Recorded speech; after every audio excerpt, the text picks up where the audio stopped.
En dus moesten er in het leegklasseerde AGOVV Apeldoorn 3 punten komen. Cambuur hier dat met 4 nieuwe spelers in de basis. Dit is de voorzet van de Leeuw. Die komt bij Schokker. Maar een prima redding van keeper Nick Hengelman voorkomt de eerste treffer van Cambuur. Ingooi van Drosten.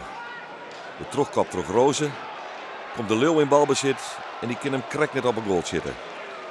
Cambuur begon goed in de eerste 10 minuten. Maar toen zak het totaal in elkaar. En kon de eerste helft schriftelijk ordingen worden. Dit is de tweede helft. Met Hemmen in kansrijke positie.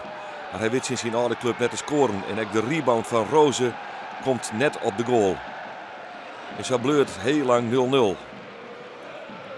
Telgenkamp met de Utraap. Het terugkoppen is van Rozen. En daar is het schot van Schokker. Maar dat wordt pareerd door keeper Nick Hengelman. Zo wie Cambuur in de tweede helft op jacht naar de openingstreffer. Dit is Oebele Schokker, let op. Een prachtig stiffie op de latten. De rebound is voor Hemmen. Keeper Hengelman pakt hem achter de linewaai. Maar de goal werd afgehakt vanwege boetenspul. Op het moment van speling van Schokker stie Hemmen al in boetenspulpositie. En dus is er geen goal voor Cambuur. Daar gaat Drosten weer. Met op de hoed zit een terug Godet. Die pikt hem de bal aan.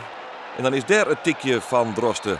En dan krijgt er Tassis Krik de rode kaart van scheidsrechter Van der Graaf. Ik verlies de bal, ik schakel om. En die jongen die dribbelt wat langzaam met die bal heel koud voor zich. Dus ik dacht, ik tik hem weg. Maar op dat moment tikte hem net weg en kwam ik te laat. Dit was een tikje naar mijn mening. Ik gaf hem geen schop of wat dan ook.